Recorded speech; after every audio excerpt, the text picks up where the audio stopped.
జగన్మోహన్ రెడ్డి గారు మాట్లాడుతూ రేపు నేను చనిపోయిన తర్వాత నా ఫోటో ప్రతి ఇంట్లో ఉండాలనేదే నా తాపత్రయం, అందుకే నేను ప్రజా సమస్యల మీద గలమెత్తుతున్నాను అని చెప్పేసి జగన్మోహన్ రెడ్డి గారు మాట్లాడుతూ ఉన్నారు. అసలు ఎలా చూస్తారు ఈ వ్యాఖ్యల్ని? ఏమండి, ప్రతి ఇంట్లో తన ఫోటో ఉండాలి అని ప్రజా సమస్యలు మాట్లాడుతున్నాడు. ఏం మాట్లాడండి ప్రజా సమస్యల మీద?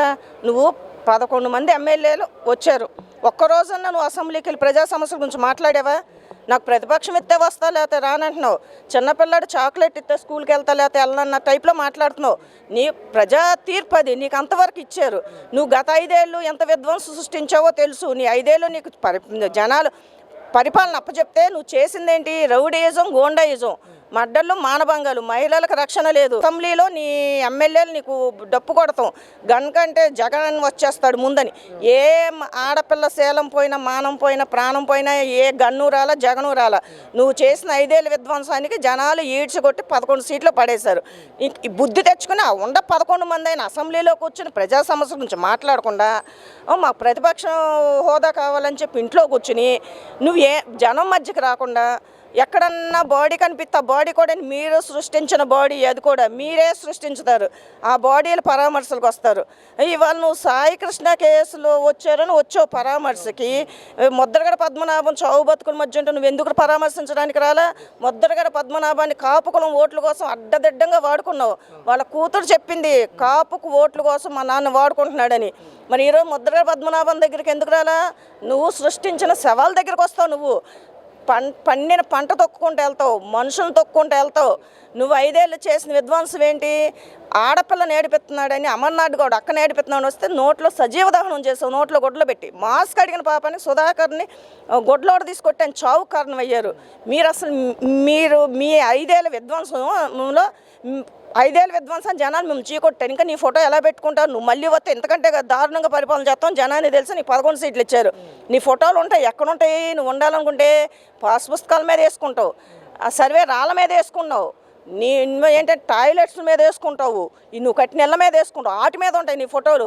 జనాల అభిమానంగా ఎవడు నీ ఫోటో ఇంట్లో పెట్టుకోడు. నీ సైకో బ్యాచ్, నీ సాడిస్ట్ బ్యాచ్ తప్పితే రఫ బ్యాచ్, నీ గొడ్డల బ్యాచ్. మేము వస్తే గంగమ్మ జాతరలో పోతులు తల్ల నరుకుతాం, ఆ బ్యాచ్ పెట్టుకుంటాను నీ ఫోటో. అంతేగాని ప్రతి ఇంట్లో నీ ఫోటో ఉండదు. నీకు నువ్వు వేసుకున్నవే సర్వేరు అవి కూడా పోయినాయి అనుకో, అలా నువ్వు వేసుకోవాల్సిందే. నిన్ను అభిమానంగా ఎవడు నీ ఫోటో ఇంట్లో పెట్టుకో. నీ సైకో బ్యాచ్, సాడిజం బ్యాచ్ తప్పితే. జగన్ గారిలో ఎలాంటి మార్పులు మీరు గమనించారు? అసలు జగన్ గారి తీరు ఎలా ఉందండి ఓడిపోయిన తర్వాత? జగన్లో మార్పు గమనించడానికి ఏముందండి? తాడేపల్లి యలహంక ప్యాలెస్లో ఉంటాడో, లోటస్ పాండ్లో ఉంటాడో, లేకపోతే ఇక్కడ తాడేపల్లి ప్యాలెస్లో ఉంటాడో ఎవరికి తెలియదు. బయటికి రాడు. అధికారంలో ఉండగా బయటికి రాలి. అధికారంలో తెరలు కట్టుకుని ఎయిర్క్రాఫ్ట్లు వెళ్ళాలంటే చెట్లు నరకాలి అయ్యగారికి. చెట్లు నరకపోతే హెలికాప్టర్లు ఎగరడు. పైన ఆకాశంలో వెళ్ళాలంటే చెట్లు నరకాలి. భూమి మీద వెళ్ళాలంటే పరదాలు కట్టాలి. బెటాలియన్ ఉండాలి, పోలీసులు, షాపులు మూసేయాలి.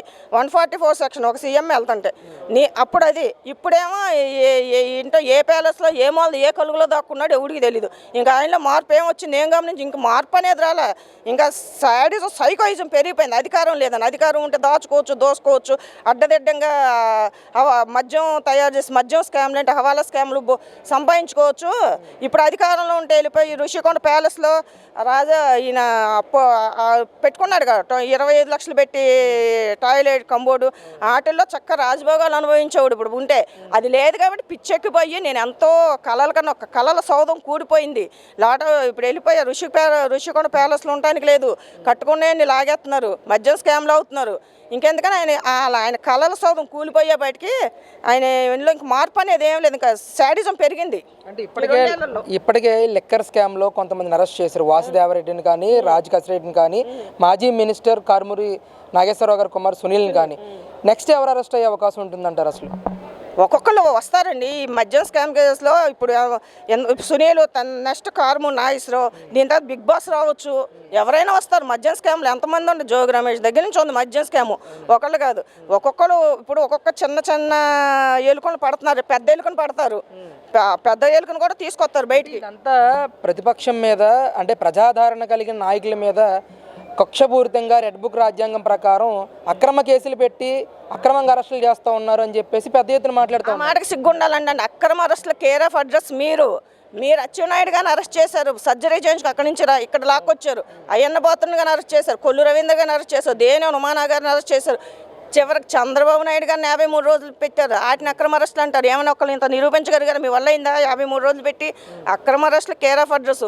నోరెత్తకూడదు, మీ హయాంలో నోరెత్తకూడదు. గొంతు నొక్కేశారు. ప్రజాస్వామ్యంలో నోరెత్తి మాట స్వేచ్ఛ లేదు. ఆఖరి 60 ఏళ్ళ పార్వతి గారు పోస్ట్ పెట్టిందని తీసుకెళ్లి సిఐడి ఆఫీస్లో కూర్చోబెట్టిన ఘనత మీది.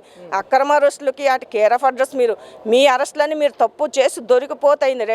నిజంగా రెడ్ బుక్ రాజ్యాంగం నడితే జగన్మోహన్ రెడ్డి పార్టీ జైల్లో ఉండేవాడు. అది టీడీపీ సిద్ధాంతం కాదు. టీడీపీది సిద్ధాంతపరమైన వాళ్ళు ఎంతసేపు వాళ్ళు పెట్టిన దృష్టి అంటే డెవలప్మెంట్, కంపెనీలు రావాలి, స్టేట్ డెవలప్, యువతకు ఉద్యోగ ఉపాధి అవకాశాల కోసం చూస్తున్నారు. నిజంగా రెడ్ బుక్ మీద పెడితే జగన్మోహన్ రెడ్డి పార్టీ జైల్లో ఉండేవాడు. మీ అన్ని సక్రమమైన అరెస్టులు, మీరు చేసిన అవినీతి బయటకు వచ్చింది. మీరు అధికారాన్ని అడ్డు పెట్టుకుని చేసిన అవినీతి వాళ్ళ పొట్టాలు తవ్విన కొద్ది బయటకు వస్తుంది. ఎంక్వైరీలో తేలి బయటకు వచ్చిన అక్రమ అరెస్టులు అంటే రోజా పార్టీకి లోపల ఉండేది. పేరుని నాని ఉండేవాడు, కొడాల నాని ఉండేవాడు, అంబటి రాంబాబు ఉండేవాడు, సీది రప్పరాజు ఉండేవాడు, గోరంట్ల మాధవ్ ఉండేవాడు. నిన్న కూడా వాగుతున్నాడు ఆవు మూత్రం తాగిచ్చి పవన్ కళ్యాణ్కిను చంద్రబాబు నాయుడు గారికి అని. వీళ్ళందరూ ఎప్పుడు నిజంగా రెడ్ బుక్ రాజ్యాంగం మీరు అందరూ లోపల ఉండాల్సిన వాళ్ళు. మీ అక్రమ అరెస్టులు కాదు, వాళ్ళు రెడ్ బుక్ రాజ్యాంగం నడపట్లా, ప్రభుత్వాన్ని నడుపుతున్నారు. మీరు చేసిన అవినీతి పొట్టలు బయటకు వచ్చి సిబిఐ ఎంక్వైరీలు మీరు దొరికి మీరు చట్టపరంగా అరెస్టులు చేయని. చట్టపరమైన అరెస్టులు, అక్రమ అరెస్టులు కాదు, సక్రమైన అరెస్టులు. అంటే మేడం, డిఎస్సి మీద కాంట్రవర్సీ ఇంకా నడుస్తూ ఉంది రాష్ట్రంలో. ముఖ్యంగా లోకేష్ గారు విసిన ఛాలెంజ్కి లక్ష్మీ పార్వతి గారు స్పందిస్తూ తాడేపల్లి జగన్మోహన్ రెడ్డి గారి ఇంటి దగ్గరలో యారా ఒరే లోకేష్ రా నేను వస్తున్నాను ఛాలెంజ్ అని అంటూ కూడా ఆవిడ మాట్లాడడాన్ని ఎలా చూస్తారు అసలు? ఏమండి, లక్ష్మీ పార్వతి లోకేష్కి ఛాలెంజ్ చేసేంత కెపాసిటీ కాదు.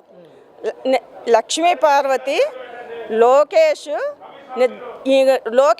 టాయిలెట్ క్లీన్ చేయటప్పుడు పనికిరాదండి. లక్ష్మీ పార్వతి నువ్వు లోకేష్ని ఛాలెంజ్ చేసేంత కాదు. నీకు ఎదురొచ్చి సమాధానం చెప్పాల్సిన అవసరం లేదు. ఎన్టీఆర్ దరిద్రం కొద్దీ నువ్వు దాపురించవు. నువ్వు నందమూరి వంశానికి దరిద్ర దేవతవు నిజంగా. ఆ నందమూరి వంశానికి నారవంశం గురించి నువ్వు మాట్లాడిన కెపాసిటీ నీకు లేదు. నువ్వు ఏ పరిస్థితుల్లో ఎన్టీఆర్ గారి దగ్గరికి వచ్చావో అందరికీ తెలుసు. ఎన్టీఆర్ కొండ ఒక భాషాభిమానాన్ని అడ్డం పెట్టుకుని నువ్వు ఎన్టీఆర్ దగ్గర చేరి నువ్వు చేసిన రాజకీయం తెలుసు. నువ్వు అలా తెలుగుదేశం పార్టీ అలా నిలబడిందంటే చంద్రబాబు నాయుడు గారి దయ వల్లే. ఇవాళ లోకేష్ బాబు ఆ పార్టీ నడుపుతున్నాడు. నువ్వు లోకేష్ని లోకేష్ నేను వచ్చానంత కెపాసిటీ లేదు. నీ ఛాలెంజ్ స్వీకరించే స్థాయిలో ఆ స్థాయి నీది కాదు. అసలు లోకేష్ని స్వీకరించాల్సిన అవసరం లేదు.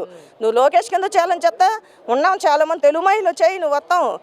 ఆయన కోన ఎడ్యుకేషన్ డిపార్ట్మెంట్ కమిషనర్ కోన శశిధర్ క్లారిటీగా చెప్పాడు. హారిజంటల్ ఇంకోటి ఏంటి వెర్టికల్ ఇవే సుప్రీంకోర్టు గైడ్ లైన్స్ ప్రకారం జరిగిన క్లారిటీగా చెప్పాడు.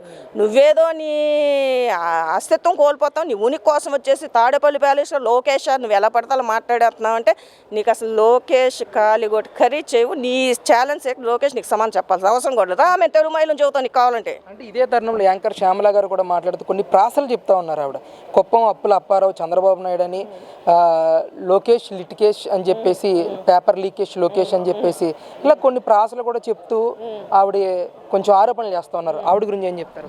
ఏమండి, శ్యామల ఎప్పుడు వచ్చిందండి? ఈ 5 ఏళ్ళు ఏమైపోయింది? 2019-24 ఏమైపోయింది? ఈ పార్టీ జనాలు ఈడ్చుకొట్టేబట్టి ఎటాళ్ళు చల్లా చెదరైపోతే ఇంకో ప్యాకేజ్ ఇచ్చి తీసుకొచ్చారు. ఎందుకంటే యాంకర్ కదా, కొంచెం ప్రాసలు వచ్చు కదా, ఏదో చేసేస్తే యాంకర్ శ్యామల అమెరికాలో చేసి వచ్చిన అవినీతి వాళ్ళ ఆయన అందరికీ తెలుసు.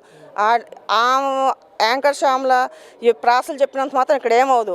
ఇప్పుడు యాంకర్ శ్యామల తన ఏదో తను చూసుకోమనండి. ఇక్కడికి వచ్చి ఇవాళ 2 ఏళ్ళ నాడు వచ్చి ఏదేదో నువ్వు ఏమయ్యా 5 ఏళ్ళు ఏమయ్యా ఇవాళ మాట్లాడుతున్నావు? నువ్వు 5 ఏళ్ళు నీ జగన్మోహన్ రెడ్డి చేసిన అరాచకాలు అన్యాయాల గురించి ఎందుకు మాట్లాడు? ముందు అవి మాట్లాడు, తర్వాత ఇది మాట్లాడదు కానీ.